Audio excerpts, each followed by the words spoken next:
ఈరోజు పరిశుద్ధాత్మ దేవుడు నా హృదయంలో పెట్టిన మాట, ఉదయం లేచిన వెంటనే ఆయన నాకు నా హృదయంలో పెట్టిన మాట యెషయా గ్రంథం 41:10 చదువుతారు ఎవరన్నా? 41:10 దేవుడు ఒక వాక్యాన్ని మనం జాగ్రత్తగా చదవడానికి ప్రయత్నం చేద్దాం.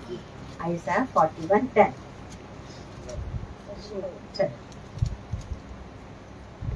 నీవు నా దాసుడువనియు నేను యెషయా గ్రంథం 41:10 భూదిగంతముల నుండి నేను పట్టుకొని 41:10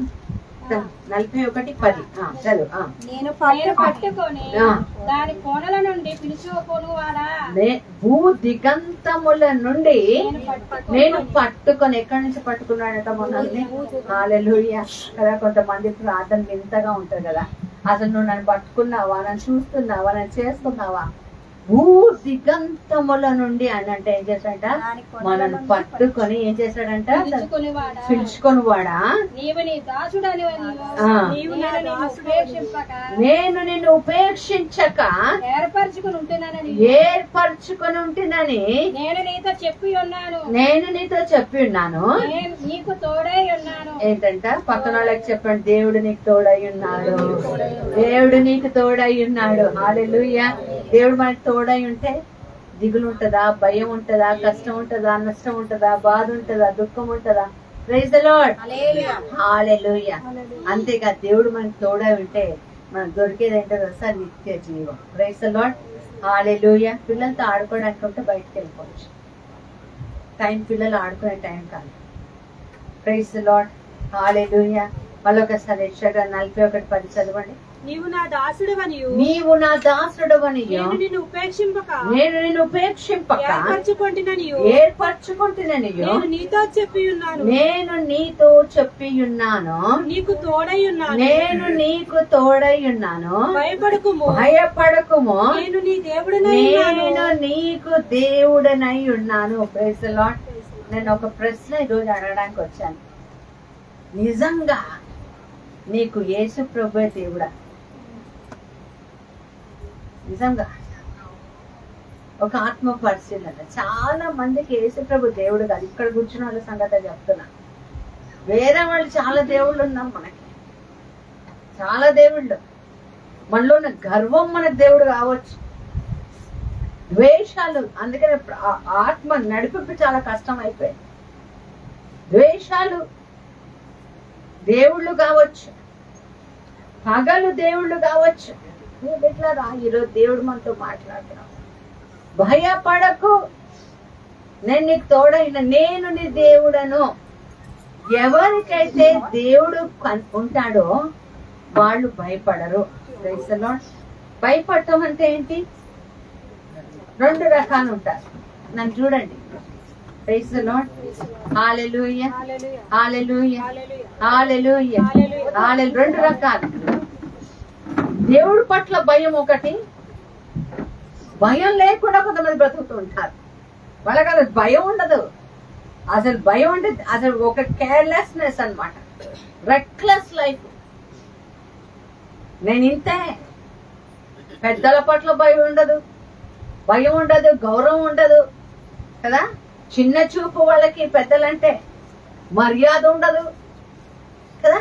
చాలా సందర్భాల్లో మనం చూస్తే దేవుడు పట్ల భయభక్తులు ఒకటి, భయం లేకుండా బ్రతికేది ఒకటి. అందుకే ఎప్పుడు చెప్తూ ఉంటా, మర్యాద అంటే ఇచ్చి హల్లెలూయా కదా. అసలు భయం ఉండదు కొంతమందికి, మర్యాద ఉండదు అసలు కదా. పెద్దలను ఏం చేయాలంటే మనము భారతీయ సాంప్రదాయం కూడా పెద్దలను ఏం చేయాలి? గౌరవించాలి, మర్యాద ఇచ్చాలి. ఎవరికైతే యేసు దేవుడుగా ఉంటాడు. అందుకే ఈరోజు ప్రశ్న వేశాను, నిజంగా నీకు యేసే దేవుడా? నిజంగా దేవుడైతే భయభక్తులు కలిగి ఉంటాం. ఎవరి పట్ల? పెద్దల పట్ల, దేవుడి పట్ల, నీ కుటుంబం పట్ల నువ్వు భయభక్తులు, తల్లిదండ్రుల పట్ల భయభక్తులు కలిగి ఉంటా, భర్త పట్ల భయభక్తులు కలిగి ఉంటా. చాలా మంది ఉన్నారు భర్తలు ఇట్లా కరేపాట్లా తీసి పడేస్తారు. భార్యని ఇట్లా చులకనగా చూస్తారు. అసలు పిల్లల్ని లెక్క చేయరు. పిల్లలు దేవుడిచ్చు ఎంతమందికి తెలుసు? Praise the lord, hallelujah.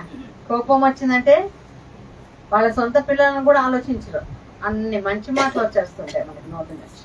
Praise the lord, హల్లెలూయా. పిల్లలు దేవుడిచ్చు బహుమానం, దేవుడు ఆలకిస్తాడు. అందుకే కీర్తన 49:9 వచనంలో ఒక మాట ఉంటుంది. ఏంటది? చెవులు కలగ చేసిన వాడు వినకుండా ఉంటాడా? హల్లెలూయా. చదువుతామా 94వ కీర్తన 9వ వచనం. ఫాస్ట్ గా తీయాలి బైబిల్. 94వ కీర్తన 9వ వచనం. చెవులు కలగ చేసిన వాడు వినకుండునా, కంటిని నిర్మించేవాడు కానకుండునా. ప్రైజ్ ది లార్డ్ కదా. చూస్తున్నాడు. అందుకే పెద్దల పట్ల గౌరవం ఉండాలి, దేవుడి పట్ల భయభక్తులు కలిగి ఉండాలి. అప్పుడు మన జీవితంలో ఏమైంది తెలుసా?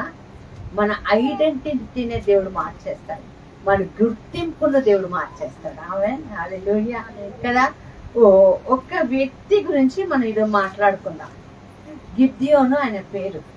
న్యాయాధిపతి గ్రంథంలో 6వ అధ్యాయంలో ఉంటాడు. గిద్యోను చాలా పిరికి వాడు అని అనుకుంటూ ఉంటాడు. ఏమనుకుంటూ ఉంటాడు? పరిస్థితులు బట్టి కావచ్చు, మరి దాని గురించి అయినా పిరికివాడు, చాలా టిమిడ్ పర్సన్, చాలా పిరికివాడు.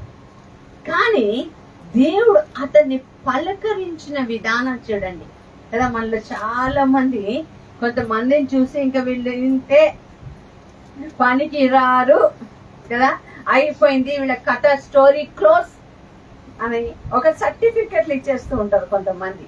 అంతేకాదు వాళ్ళు ఎవరో ఇచ్చేది ఏంటంటే మనమే ఇచ్చుకుంటాం. ఇంకా నేను ఇంతే, నా జీవితం ఇంతే, నా బ్రతికి ఇంతే. హల్లెలూయా, హల్లెలూయా. దేవుడు ఏం చేశాడు తెలుసా? ఈ పిరికి వాడైన గిద్యోన్ని ఒక మంచి పేరుతో పిలుస్తున్నాడు.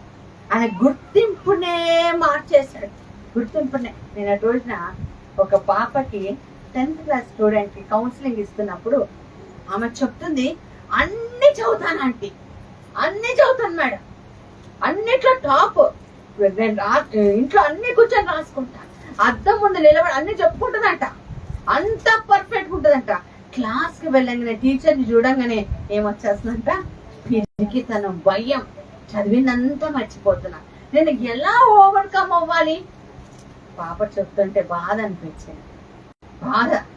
పిరికి, చాలా మందికి పిరికితనం, భయం, ఈ మాట్లాడితే ఏమవుతుందో, ఈ జీవితం ఏంటో కావచ్చు, మన జీవితంలో వచ్చిన పరిస్థితులు కావచ్చు, లేదా మనం అనుభవించిన అనుభవాలు కావచ్చు, ఇతరులు మన గురించి చేసిన చులకన భావన కావచ్చు, ఏదైతే.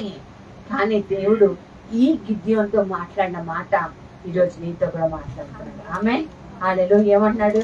న్యాయాధిపతి గ్రంథం 6వ అధ్యాయం 12వ వచనం ఒకసారి చదవండి. యెహోవా దూత అతనికి కనబడి, యెహోవా దూత అతనికి కనపడి, పరాక్రమము గల బలాఢ్యుడా, గట్టిగా చెప్పమ్మా బాబు. పెరిగి వాడితో చూసి ఏమంటున్నాడు? పరాక్రమంతుడైన బలాఢ్యుడా. గట్టిగా చెప్పట్లు కొడతాం. పెరిగి వాడిని చూసి బలాఢ్యుడు అంటున్నారు. దేవుడి దృష్టికి అతను ఎవరండి? దేవుడి దృష్టికి అతను ఏంటి? బలాఢ్యుడు. దేవుడి దృష్టికి అతను ఎవరు? పరాక్రమవంతుడు. ఏదైనా చేయగలడు అతని ద్వారా. దేవుడు 300 మందిని తీసుకొని 145 మంది మిద్యాలను చంపేసిన వాడు గిద్యోను. Praise the lord. నా ప్రశ్న ఈ రోజు ఏంటంటే, నీ గుర్తింపు కార్డు దేవుళ్ళో ఇదో గుర్తించావా? ప్రైజ్ ది లార్డ్, హల్లెలూయా. ఎవరు చెప్తుంటే విన్నా, ఎలక్షన్ ఆ పేపర్ అంట, పిఎం అయినా సీఎం అయినా పేపర్ నింపకపోతే ఓటు వేయడానికి వీల్లేదంట. Praise the lord. మరి ఆ చిన్న పేపర్ కి 5 నెలలు 5 సంవత్సరాలకు 4 సంవత్సరాలకు వచ్చే ఎలక్షన్ కి అంత ఇది ఉంటే, మరి గుర్తింపు కార్డు లేకుండా పరలోకానికి ఎక్కడికి వెళ్తాం? నీ గుర్తింపు కార్డు ఏంటి? ఒకవేళ దేవుడు నన్ను చూసినప్పుడు ఏమనుకోవాలి? గిద్యోను చూసి ఏమన్నాడు? పరాక్రమవంతుడైన బలాఢ్యుడా. నిన్ను చూసి ఏమనుకుంటున్నాడమ్మా చెప్పమ్మా ఒకసారి. నిన్ను నువ్వేమనుకుంటున్నావు? ఆయన ఏం చేస్తున్నాడు తెలుసా? గిద్యోను గోధుమలు కొల్లగొట్టుకుంటున్నాడు. నాకు ఇది చాలు, దాక్కున్నాడు, ఎక్కడ పిలుస్తారో అని పెరికాడు. అందుకే చెప్తా, ఒక్క అడుగు క్రీస్తులో నువ్వు నిలబడితే ఆయన నీతో పాటు 1000 అడుగులు నడిపిస్తాడు. ఆమేన్, హల్లెలూయా. కదా, పిరికిని అసలు వాళ్ళ పరిస్థితి చూసి ఏమవుతుందో తెలియంది కదా. అంతా ఉంది యోబుకి, అంతా ఉంది, బాగా ధనవంతుడు అంట. హఠాత్తుగా అన్ని కోల్పోయాడు. ఆయన స్తుతించడం ఆపాడా? ఆపలా. ఆరాధించడం ఆపాడా? ఆపలా. అప్పుడు భార్య ఒక మాట అంటుంది, ఏమంటుంది? నీ దేవుడు నీకేమి ఇచ్చాడు కదా, అన్ని ఇచ్చాడు, అన్ని తీసుకున్నాడు అన్నా కూడా మాట ఆగట్లేదు ఆమెకైతే. ఆడవాళ్ళకి అంతే, మాట ఆగదు. నోట్లో వచ్చిందంటే కక్కిందాకా వదలరు. Praise the Lord. దేవుడి చిత్తం అయితే వచ్చే వారం నేర్చుకుందాం మౌనంలో ఉన్న ఆశీర్వాదాలు. Praise the Lord. మౌనంగా ఉంటే ఎన్ని ఆశీర్వాదాలు దేవుడు ఇస్తాడో మనం నేర్చుకోవాలి. Praise the lord.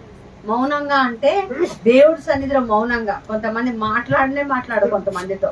Praise the Lord. అన్ని పనులు జరగాలి కానీ మాట్లాడు. సూపర్. Praise the Lord. దేవుడు మనం చూస్తున్నాడు ఈ రోజున. కలుపుగొలుతనం, అందరిని పలకరించే తత్వం మనకు ఉండాలి. నవ్వుతూ ఉండాలి. Praise the lord. హల్లెలూయా. దేవుడి సన్నిధికి వచ్చినా కూడా చిరాగ్గా, కోపంగా ఉండొద్దు. హ్యాపీగా ఉందాం. ఈ రాత్రికి దేవుడు ప్రాణం అడిగితే ఎక్కడ పోతాం? చెప్పండి కదా, సింపుల్ గా కార్డు తీసుకొని కట్ చేసి రా అన్నాడనుకో, ఎక్కడున్నాం? ప్రైజ్ ది లార్డ్ కదా. ఎన్నో ప్లాన్లు, ఎన్నో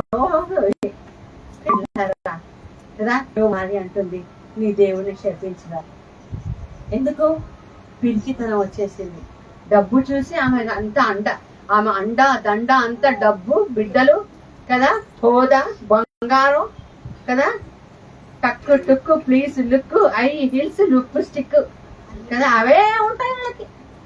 అయ్యే చూసి ఆనందం కదా. కొన్ని రోజుల తర్వాత ఏమైతుంది? పెరుగుట. నీ ధనము నీ ఘనము అంతే, ఆయనదే తప్ప ఇంకేది రాదు. ఏమైనా తెచ్చావు ఈ లోకానికి వచ్చేటప్పుడు?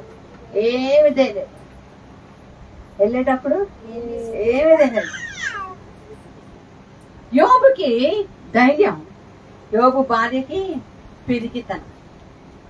అందుకనే దేవుని శపించమంటుంది. ఈరోజు దేవుడు చెప్తున్నాడు, నీ ఐడెంటిటీ తెలుసుకో. నువ్వు ఏమై ఉన్నావు? లోకానికి నువ్వు ఏదైనా ఉండవచ్చు, లోకంలో నువ్వు ఏదైనా చెప్తుండవచ్చు కదా. అమెరికా దేశం నుంచి నా చెల్లెలు ఫోన్ చేసి చెప్తుంది, ఏదైనా చెప్తున్నా, నువ్వు వేరే రాజా అంటుంది. అవును, వేరే. Praise the lord. హల్లెలూయా. ఎందుకంటే దేవుడి సన్నిధిలో మనం వేరేనే, మన లెవెలే వేరు, మన ఐడెంటిటీ వేరు. చిన్న ఈ లోకానికి సంబంధించినవి ఏవి కూడా మన వెంట రానే రావు. ఒక మనిషి ప్రభు సన్నిధికి వెళ్ళిపోతే ఆ బాడీ ఉంటుంది చూడండి, దాన్ని మనిషి అన్నారు. ఏమంటారు? శవం. చెప్పండి తెలుగులో. అంతేనా కదా. అప్పుడే సెకండ్కే మారిపోతుంది ఐడెంటిటీ. ఇక్కడ ప్రాణం అంత వరకు ఏంటి? మనిషి. ప్రాణం పోతే శవం కదా. కొన్ని మంచిగా ఉన్నాడు, ఒక కన్న తండ్రి అనుకుందాం, కన్నాడు, 20 ఏళ్ళు పెంచాడు, అన్ని సమకూర్చాడని మనం 1 సంవత్సరం పెట్టుకుంటామా ఆ శవాన్ని? చెప్పండి, పెట్టుకుందామా? కొన్ని ఇంట్లో సమాధి కట్టుకుని పెట్టుకుందామా కదా. మొన్నటి రోజున ఒకళ్ళు చెప్తున్నారు, ఊరికనే మా అత్తగారు కల్లోకి వస్తుంది అని అన్నారు. ఏమైంది మీ అత్తగారి కన్నా? మా అత్తగారు చనిపోయారండి, చనిపోయి 4 సంవత్సరాలైంది, ప్రతిరోజు కల్లోకి వస్తున్నారండి, బెదిరిస్తున్నారండి అని అంటే కదా. కొంతమందికి చచ్చిపోతే ఆత్మలు వస్తాయని భయం. Praise the lord. హల్లెలూయా. హల్లెలూయా. ప్రియ బిడ్డలారా, ఐడెంటిటీ ఏంటో తెలుసా? నువ్వు గొప్ప వ్యక్తివి. నువ్వేంటో తెలుసా? అమూల్యమైన బిడ్డవి, నా ప్రియమైన బిడ్డవి. అందుకే నిన్న రోజు నేర్చుకుని కదా, మన పేర్లంట మన రూపమును ఆయన తన అరచేతిలో చెక్కి ఉన్నాడు. మన రూపాన్ని, మన పేరుని కాదు, నా ఫేస్ ఆయన అరచేతుల్లో ఉంది. Praise the lord. చెక్కు చెదరదు కదా. Praise the lord. ఎంత బాగుంటుంది. నా అరచేతుల మీదనే నిన్ను, నీ పేరు కాదు, నిన్నే చెక్కుకొని ఉన్నాను నా అరచేతులు కదా. నా ఫేస్ మీ చేతులు చెక్కుంటారు ఎవరన్నా? నేనంటే ఇష్టమా మీ అందరికి కదా? పోనీ చెక్కుంటారు నా పేరు, నన్ను చెక్కుంటారా? కష్టం. ఇష్టమే కానీ చెక్కుకోలేము. మన దేవుడు ఇష్టం ఎంత అంటారు కదా.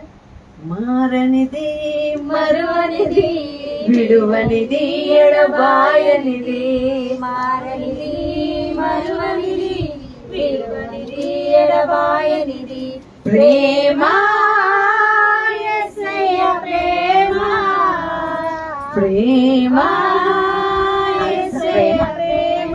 ఆయన మన రూపాన్ని చెక్కుతున్న ప్రేమ ఎంత గొప్ప కదా. అయితే మనుషులంట వెలి చూపులు చూసి మనకు తీర్పునిస్తారు కదా, కానీ మన హృదయాన్ని చూసే దేవుడు. ఆయనలో మనం అడుగు వేస్తే మనం విజయం సాధించవచ్చు. అయ్యా నేను గోధుమలు కొట్టుకునే వ్యక్తినయ్యా, నాకు భయం వేస్తుంది, నేను పిరికోడిని అంటే వద్దు. వాళ్ళు 1,48,000 ఉన్నారయ్యా, చాలా పెద్ద సైన్యం అయ్యా, బాగా పలుకుపడి ఉన్నారు, డబ్బులు ఏమైనా చేయొచ్చు, తిక్కమక్కలు ఎన్నన్నా చేయొచ్చు, డబ్బు చేతిలో ఉంటే ఏమన్నా చేయొచ్చు కదా. ఈ లోకంలో చెల్లమని అవుతుంది ఏంటండి? డబ్బే. డబ్బు త్రోదమని గడ్డ వరకు అంట ఎవరు చెప్తున్నారు. అంటే డబ్బు ఇట్లా పడేసి పనులు చేసుకోవాలట కదా. ఎట్లా ప్రభా? ఇప్పుడు చాలా మంది చాలా పలుకుబడి ఉన్నవాళ్ళ, చాలా మంది. ఒక సహోదరి నాతో చెప్తుంది, నా భర్తకి పడట్లే నేనంటే వేరే వ్యక్తితో అక్రమ సంబంధం పెట్టుకున్నాడు, నన్ను చంపేయాలని చూస్తున్నాడు, నాకు భయం వేస్తుంది అక్క. ప్రార్థన చేశాను ఆమె కోసం. 25 సంవత్సరాల క్రితం అనుకుంటా, పంచగాయల పాట అప్పుడే రాశాను. 25 సంవత్సరాల క్రితం ఆమె ఆమె చెప్తుంది చెవులో, ఈ చెవులో వినిపిస్తుంది, భయపడకని చెప్పు, నేను ఉన్నానని చెప్పు. దేవుడు ప్రైజ్ ది లార్డ్. చంపేస్తాను అంటున్నాడు అక్క. రాత్రి పడుకోవాలంటే భయం వేస్తుంది అక్క. తాగేసి వచ్చి గొడవ పడుతున్నాడు అక్క, అక్రమ సంబంధం పెట్టుకున్నాడు అక్క, పిరికితనం వచ్చేస్తుంది, ఉద్యోగం చేసి ఇంటికి వచ్చేసరికి ఎక్కడికి వెళ్ళావని అనుమాన పడుతున్నాడు అక్క. ఆడు తప్పులో ఉండి ఈమెని తప్పుడుగా మనిషి అని అన్నప్పుడు ప్రార్థన చేసామండి. 40 రోజులు కఠిన ఉపవాసం ఉండి ప్రార్థన చేసి, ఏ వ్యక్తి అయితే తిరగబడ్డాడో ఆ వ్యక్తి కాళ్ళ బేరానికి వచ్చాడు. దేవుడికి మహిమ కలుగును గాక. మార్చగలడు. పరాక్రమైన వ్యక్తి వినువు అంటాడు దేవుడు. నేను నీకు తోడైన. వెళ్ళి చూపులు చూసి భయపడిపోతాం, మనుషుల గంభీరత్వాన్ని భయపడతాం, వాళ్ళ పలుకుబడి చూసి భయపడతాం, వాళ్ళ ప్రతిష్టను చూసి భయపడతాం, వాడి మాట తీరు చూసి భయపడతాం. కానీ నువ్వు ఎవరిని నమ్ముకున్నావో నీకు తెలియాలి. తిరిగి వాడితో చెప్తున్నాడు, పరాక్రమ బలాఢ్యుడా, యెహోవా నీకు తోడై ఉన్నాడు. ఇంకెవరు ఎవరు కావాలి నీకు? దేవుడు నీకు తోడై ఉండగా, నీ పక్షమును యుద్ధం చేయగా నువ్వేం చేయాలంట? కదలక మెదలక ఉండాలి. నేను నీకు తోడై ఉన్నాను, నేను నడిపించే వాడని నీకే కదా. ముదిమి వచ్చే వరకు నిన్ను ఎత్తుకున్న వాడని. వాగ్దానాలన్నీ నీ కోసమే. ఈ రోజున నా కోసమే. ఏ పిరికితనంతో ఉన్నావు, ఏ ద్వేషంతో ఉన్నావు, ఏ ప్రతీకారంతో ఉన్నావు, ఏ స్వనీతితో ఉన్నావు, ఏ గర్వంతో ఉన్నావు, ఏ పాపంతో ఉన్నావు, ఏ బలహీనతలో ఉన్నావు, ఒక్కటి గుర్తుపెట్టుకో, దేవుడు నీకు తోడై ఉండకపోతే మనం ఎప్పుడో నశించిపోయే వాళ్ళమే. మన జీవితంలో నవ్వు అనేదే ఉండదు. Praise the Lord. చదువుదాం ఒక వాక్యం, ఎందుకో గుర్తొస్తుంది. సామెతల గ్రంథం 3వ అధ్యాయం 26వ వచనం. సామెతల గ్రంథం 3వ అధ్యాయం 26వ వచనం. యెహోవా నీకు ఆధారమగును, యెహోవా నీకు ఆధారమగును, నీ కాలు చిక్కబడకుండునట్లు, నీ కాలు చిక్కబడకుండునట్లు ఆయన నిన్ను కాపాడేవాడు ఎవరండి? చెప్పాలి. ఎవరు కాపాడుతాడు మనల్ని? చెప్పండి. ఉద్యోగమా, ఆరోగ్యమా కదా. నాకు తెలుసు, మా బంధువు ఒక ఆయన ఉన్నారు. ఒకరోజు ఇంకొక బంధువు వాళ్ళ ఇంటికి వెళ్ళాము. పాపం ఆ వ్యక్తి పేర్లు ఎందుకులే కానీ పాపం షుగర్ తోటి, బీపీ తోటి టాబ్లెట్లు వేసుకొని, ఇన్సులిన్ వేసుకొని అలా నడుపుతుంటే ఈ వ్యక్తి వచ్చి, నేను ఫిట్ ఏమన్నాడు, నేను ఫిట్, రిటైర్ అయ్యి 5 ఏళ్ళైనా సరే నాకు ఇంతవరకు ఒక బీపీ లేదు, ఒక షుగర్ లేదు, ఒక ప్రాబ్లం లేదు, కేజీ మటన్ శుభ్రంగా తింటాను, బిర్యానీ తింటాను అన్నాడు. అవునులే నాయన, నీకంటే వయసులో చిన్నదాన్నే, కానీ నాకేమొచ్చింది, బీపీ, షుగర్, ఇన్సులిన్ వేసుకుంటున్నాను. వారం రోజుల్లోనే హార్ట్ అటాక్ తో చచ్చిపోయారు. అన్న ఆమె ఇంకా బీపీ షుగర్ తో ఆమె ఇంకా బతికే ఉంది కదా. ఎవరు నిన్ను కాపాడతాడు కదా? నీ డబ్బా, నీ ఆరోగ్యమా, నీ ఫిట్నెస్? నో నో, దేవుడే నిన్ను కాపాడాలి. నీ కాలు చిక్కు పడకుండా ఆయన నిన్ను కాపాడు. ఏ చిక్కుల్లో ఉన్నావో ఈరోజు తెలుసుకో. ఏ విషయంలో చిక్కబడిపోతున్నావో వందులో నుంచి నేనేం చేయాలి, బయటికి రావాలి. ప్రైజ్ ది లార్డ్, హల్లెలూయా. చదువు ఒకసారి, ఇంకొకసారి. యెహోవా నీకు ఆధారమగును, నీ కాలు చిక్కబడకుండునట్లు ఆయన నిన్ను కాపాడును. మేలు చేయుట నీ చేతనైనప్పుడు. ఎవరిని కాపాడుతాడు? ఇప్పుడు అస్సలు దాంట్లోకి వద్దాం. Praise the Lord. కొద్దిగా సేపు వాక్యం విందాం, తర్వాత వెళ్ళిపోవచ్చు. Praise the lord, hallelujah. మేలు చేయుట నీకు చేతనైనప్పుడు దాన్ని పొందదగిన వారికి చెయ్యకుండా దేవుడు నీకు తోడై ఉండాలా, దేవుడు నిన్ను కాపాడాలా, చిక్కుల్లోంచి బయటికి తీయాలా కదా. పిరికి వాడిని బలాఢ్యుడా అని మాట్లాడాలా కదా. కోల్పోయినవన్నీ తిరిగి ఇవ్వాలా. అప్పుడు ఏం చేయాలి దస్సా? మేలు చేయుట నీకు చేతనైనప్పుడు. ప్రతి ఒక్కరు ఇక్కడ కూర్చున్న అందరం కూడా ఏదో ఒక రూపంలో ఇతరులకు మేలు చేయొచ్చు. ఒకరు డబ్బు సహాయం చేయొచ్చు, ఒకరు వంట సహాయం చేయొచ్చు, ఇంకేదన్నా చేయొచ్చు. సహాయం, మాట సహాయం చేయొచ్చు, ప్రార్థన సహాయం చేయొచ్చు కదా. ఎన్నో రకాలుగా మనం చేయొచ్చు. కానీ చేతనైనప్పుడు కూడా పొందవలసిన వ్యక్తికి నువ్వు చేయకుండా ఉంటే, చదవమ్మ మళ్ళీ ఒకసారి 27వ వచనం. మేలు చేయుట నీకు చేతనైనప్పుడు దాన్ని పొందదగిన వారికి చేయకుండా వెనక తీయకుము. ద్రవ్యముని యొద్దనుండగా, జాగ్రత్తగా వినండి, ద్రవ్యముని దగ్గర ఉండగా, నీకు చేయగలసింది నీ దగ్గర ఉండగా, నువ్వు చేయవలసిన సమయం వచ్చిండగా కదా. ప్రతి ఒక్కరికి అవకాశం రాదండి. ఒకరికి సహాయం చేసేది ప్రతిసారి రాదండి. మా అమ్మని హాస్పిటల్లో చూసుకునే మంచి అవకాశం దేవుడు నాకు ఇచ్చాడు. నాకు చేతనైంది, అది నేను చేయగలిగింది. అమ్మతో పాటు ఉండి 3 నెలలు అమ్మ ప్రక్కనే ఉండి కదా. ఎంత చక్కటి అవకాశం. ఒక స్టేజ్ లో అమ్మ ఐసీయూలో ఉన్నారు, వెంటిలేటర్ మీద ఉన్నారు. వాళ్ళు అన్నారు, రూమ్లు ఇవ్వము, వెంటిలేటర్ లో ఉన్న మనిషి లోపల ఉంటే, వెంటిలేటర్ లో ఉంటే అటెండర్స్ కి ఎవరికి రూమ్ ఇవ్వము అంటే, మా అక్క, అమెరికాలో ఉన్న మా అక్క వచ్చి చెప్పారు, మా చెల్లెలు ఉంటది ఇక్కడ, మేము ఎంత డబ్బైనా కడతాం, తనకి డబ్బు చేసే సహాయం తన దగ్గర ఉంది, తన కొడుకుంది, మా చెల్లెలు ఇక్కడ ఉండాల్సిందే అని పోరాడి నా ఒక్క దాని కోసం ఒక ఏసీ రూమ్, మళ్ళీ మామూలు రూమ్ కూడా కాదు, ఏసీ రూమ్ తీసుకొని ప్రతి రోజు నా కోసం భోజనం పంపించి, తను వీలైతే తను వచ్చి, చాలా అనారోగ్యం పాలయ్యారు. తను బాగా ఎలర్జీ వచ్చేసింది, కాఫ్, కోల్డ్ విపరీతంగా. అయినా కూడా నిలబడి తన చేతనైంది, తను చేసింది. వెనకకి తీయకు. నీకేం చేతన అవుతుంది ఈరోజు చేయడానికి? వేరే వాళ్ళకి నీకేం చేతన అవుతుంది? సోమరుగా ఉన్నావా? నాకు అవసరం లేదనుకుంటున్నావా?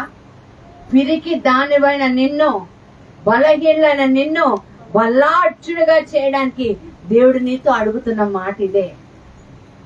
నీ చేతికి ఒక పని ఇచ్చాను నేను, ఒక అవకాశం నీకు ఇస్తున్నాను ఒకరికి సహాయం చేయడానికి.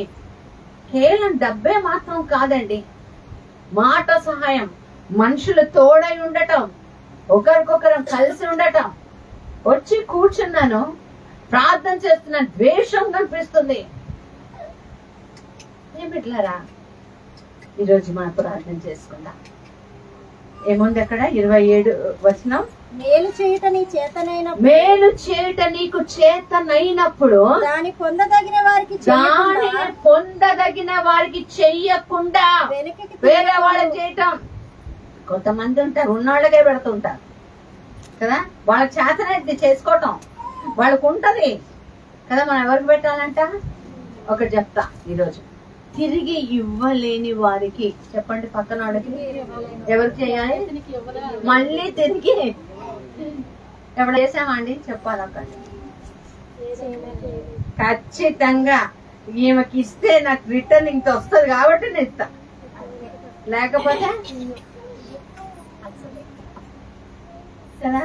అట్లా ఉంది లోకం. తిరిగి ఇవ్వాలి, తిరిగి ఇవ్వలేని వాళ్ళకి తిరిగి ఇవ్వలేను. నేను మా అక్క చెప్పాను, నేను బయట ఏసీ పక్కన కూర్చుంటానక్క, లేకపోతే అక్కడ అది ఉంటుంది బెంచి, దాని మీద పడుకుంటా. నో, నువ్వెవరైనా చెల్లెలివి. ప్రైజ్ ది లార్డ్, హల్లెలూయా. ఎంత గొప్పది, మేలైనది వాళ్ళ చేతుల్లో ఉన్నప్పుడు పొందవలసిన వాళ్ళకి ఇవ్వకుండా నువ్వు ఉండకో. నీకేం చేతన అవుతుంది ఈరోజు? ఏం కావాలి? ఏం ఇచ్చాడు దేవుడు నీ దగ్గర కదా? రేపు రా, ఇంకేదో ఉందో చదవమ్మా. ద్రవ్యము నీ యొద్దనుండగా రేపు ఇచ్చను పోయి రేపు ఇస్తా, ఎల్లుండి ఇస్తా, పక్క రోజు ఇస్తా, వెనక్కి ఇస్తా, వచ్చే వారం ఇస్తా, ఏంటమ్మా ఎల్లుండి ఇస్తా, ఈసారి కాదు ఇంకా ఇంకోసారి ఇస్తా కదా. ఇంకొకళ్ళు ఉంటారు, ఆకలేస్తుందమ్మా అంటే మంచి మాటలు చెప్పి పంపిస్తారు. ఆకలేస్తుంటే ఏమి ఇవ్వాలి? అన్నం పెట్టారు, అవునా కదా? ఓ మంచి మాట చెప్తే సరిపోద్దా? నీ చేతిలో ఉండగా నువ్వు చెయ్యగలిగింది చేయప్పుడు. రేపు చేస్తాను, ఎల్లుండి వస్తాం, జాగ్రత్త. నువ్వెవరు? పిడికిదానివా? బలార్చుడైన దేవునితో ఉన్నాడు. Praise the Lord. ఇంకో వాక్యం ఎందుకు చదువుదా? యెహోషువ గ్రంథం 10వ అధ్యాయం 12వ వచనం. యెహోషువ గ్రంథం 10వ అధ్యాయం 12వ వచనం. యెహోవా ఇశ్రాయేలీయుల ఎదుట అమోరీయులను అప్పగించిన దినమున ఇశ్రాయేలీయులు వినుచుండగా యెహోషువ యెహోవాకు ప్రార్థన చేసెను. సూర్యుడా గిబియోనులో నిలువుము. నువ్వు గిబియోనులో దేవుడే వీరికి వాడు. యెహోషువ ఏమన్నాడు మోషే తర్వాత? అయ్యయ్య మోషే నాయకుడయ్యా. ఆయన వెళ్ళిపోయిన తర్వాత నడిపించే వాళ్ళు ఎవరు? వీళ్ళు ఇజ్రాయెల్ ప్రజలు నడిపించడం అంటే నా తల ప్రాణం తోకొస్తుంది. మొండోళ్ళు మాట అయినారు, వీళ్ళు నడిపించలేము. కానీ యెహోషువకి ఇంత ధైర్యాన్ని ఇచ్చాడు దేవుడు, ప్రకృతిని ఆపగలిగిన శక్తి. హల్లెలూయా. ఈరోజు నన్ను చూడండి, అందరూ మీకు ఇస్తున్నారు దేవుడు ప్రకృతిని ఆపగలిగిన శక్తి.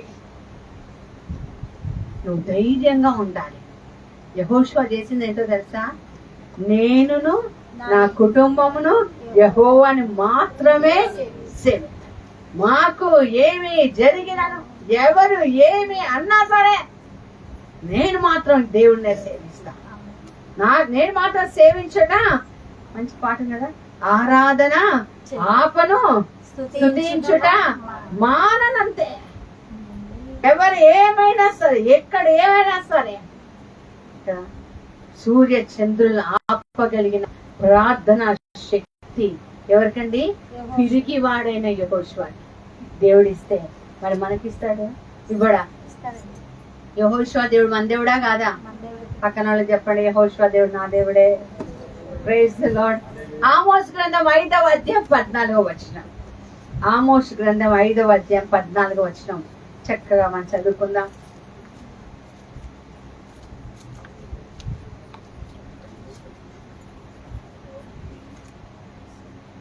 చదవమ్మా. మీరు బ్రతికున్నట్లు ఆ, కీడును విడిచి ఆ. మేలును వెతుకుడి, కీడును విడిచి మేలును వెతుకుడి. మేలెత్తుకుడి, అలాగు చేసిన ఎడల అలాగు చేసిన ఎడల మీరు అనుకొని చెప్పు దేవుడు మీరు అనుకుని మీ కోరికను చెప్పున మీ కోరిక చెప్పున దేవుడు సైన్యముల అధిపతి దేవుడు సైన్యములకు అధిపతిగా యెహోవా యెహోవా మీకు తోడుగా ఉండును. గట్టిగా చెప్పండి పోదాం. Praise the lord. హల్లెలూయా. ఏం చేయాలంట? కీడుకు బదులుగా మేలు చేయండి. చేతనైతే మేలు చేయండి అంతే. ఒక్కరి కీడుని మాత్రం ఆలోచించద్దు. ఒకరి డౌన్ ఫాల్ ఆలోచించావనుకో, నువ్వు డౌన్ గా వెళ్ళిపోతావు. ఎక్కడ పోతాడు? లోపల పాతాళంలో తొక్కేస్తాడు. నీ కళ్ళతో దుష్టులు పడిపోవటం నువ్వు చూస్తావు. Praise the Lord. కళ్ళతోనే నువ్వు కీడు మాని మేలు చేయటం ప్రారంభించు. యెహోవా దేవుడు సైన్యములకు అధిపతి అయిన దేవుడు నీవు కోరిన విధముగా ఆయన చేస్తాడు. Praise the lord. హల్లెలూయా. మన ఐడెంటిటీని మార్చేస్తాడు, మన గుర్తింపును మార్చేస్తాడు. ఒకప్పుడు ఇట్లా ఉన్నాం, కానీ ఇప్పుడు దేవుడి సమక్షంలో నేను మారిపోయానని దేవుడు చెప్తాడు. మరి అలాంటి దీవెన నీకు నాకు రావాలంటే మరి మనం ఎలా ప్రార్థన చేయాలి? ఒక్కసారి ఆలోచించుకోండి, ఒక్కసారి ధ్యానం చేయండి. వాక్యాన్ని చదవాలి, పరిశుద్ధతలో ఉండాలి, ఒకరినొకరు ప్రేమ కలిగి జీవించాలి. బియాండ్ అంటే నేను చెప్తాను, ఒకరిని అర్థం చేసుకోవటంలో దేవుడు ఒక సహాయం కోరుకోవాలి. Praise the Lord. చాలా సార్లు తీర్పు చేస్తూ ఉంటాం, మనుషుల్ని ఇలా జడ్జిమెంట్ ఇచ్చేస్తూ ఉంటాం కదండి. కానీ దేవుడు చెప్తున్నాడు ఈ రోజున, నీకు తీర్పు చెప్పువాడు నేనే. నువ్వు ఏ కొలతతో కొలిస్తే అదే కొలతతో కొలిస్తే కదా, దిక్కులేని వాళ్ళకి దేవుడు దిక్కై ఉంటాడు. దిక్కలేని వాళ్ళకి దేవుడు దిక్కై ఉంటాడు. వాళ్ళ ఆస్తిని లాక్కోవటం ఏమో నాకు తెలియదు. ఈరోజు ఇక్కడ ఎవరో డిస్టర్బింగ్ స్పిరిట్ అయితే ఒకటి ఉంది. నీ ఆస్తి కాదు, నీది కాదు, కానీ నువ్వు అది ఆక్రమించుకోవాలని ఏదో చేయాలని చూస్తున్నావు. అది నాకు అసలు ఏం తెలియదు. జాగ్రత్త. పొలం గట్టుని అటుకు ఇటుగాని మార్చావా? దిక్కు లేదు వాళ్ళకి, దిక్కు నా దగ్గర చెప్పుకో అని చెప్తున్నావా? దిక్కు దశలు లేకుండా దేవుడు నీ జీవితాలు మారుస్తాడు. జాగ్రత్త. సాధ్యమంటే నీ ఆస్తిలో కొంచెం భాగం ఇచ్చి వాళ్ళని బ్రతికించు, దేవుడిని దీవిస్తాడు. Praise the lord. హల్లెలూయా. ఎవరిదో అది కదా. జాగ్రత్త. నీది కాంతి ఏది కూడా నువ్వు ఆశించిన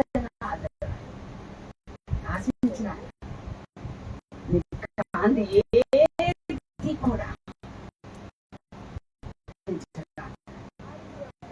మంచిగానే ఉంటుంది. అది నీకు శాపంగా మాత్రం కదా. తీసేసుకోండి. 30 వెండి కాసులు కదా. నాకు అయిపోయింది, కథ అంతా అయిపోయింది. అప్పగించేశాడు, ఏసై వెళ్ళిపోయాడు, ఏసై సిలువ వేసేసాడు. ఆ 30 వెండి కాసులు ఒకప్పటికి ఏంటి చాలా ఇష్టం, కానీ ఇప్పుడు ఆ చేతిలో ఉంటే అతనికి చిచి నాకొద్దు. నువ్వు ఆక్రమించుకున్న ఇల్లు అయినా సరే, నువ్వు ఆక్రమించుకున్న స్థలం అయినా సరే, నువ్వు ఆక్రమించుకున్న పొజిషన్ అయినా సరే, నీకు వికారంగా మారుతుంది. జాగ్రత్త. భయంకరంగా మారుతుంది. నాకొద్దు అంటావు, నాకొద్దు అదే అన్నాడు యూదా ఇస్కరియోతు. నాకొద్దు, ఈ వెండి వద్దు, నాకు మీరు తీసేసుకోండి. మేమేందో తీసుకుంటాం, నీకు ఆల్రెడీ ఇచ్చేసాం, అయిపోయింది, మా లెక్క అయిపోయింది. ఏం చేశాడు సార్? ఇసిరేసాడంట. నేను వెళ్ళాను హోలీ ల్యాండ్ కి, ఇప్పటికీ ఆ స్థలం రక్త భూమి అంటారు. ఒక్క ఒక్క ఒక్క విత్తనం మొలవదంట అక్కడ. శపించబడిన స్థలం. దేవుడిని ఐడెంటిటీ మారాలంటే దేవుని ఆశ్రయించి, ఎవరికి మేలు నువ్వు చేతనైనప్పుడు వాళ్ళు పొందవలసిన వాళ్ళకి ఇచ్చేసేయి. ఎందుకు దేవుడు చెప్పిస్తున్నాడో పరిశుద్ధాత్మ దేవుడే నడిపించిన గాక. Praise the lord. హల్లెలూయా. కళ్ళు మూసుకొని ప్రార్థన చేసుకున్నాం. పరిశుద్ధుడైన దేవ ప్రభువానికి వందనాలు. గొప్పవాడా నీకు వందనాలు అయ్యా తండ్రి ప్రభా, ఈ వాక్యాన్ని బట్టి అయ్యా నా నోటిని నీ మాటగా మార్చుకొని నన్ను నడిపించిన విధానాన్ని బట్టి నీకు వందనాలు అయ్యా. ఎక్కడ సరి చేసుకోవాలో, ఎక్కడ మేము సరిదిద్దుకోవాలో అయ్యా మాకు నేర్పించి మమ్మల్ని నడిపించి దీవించాము.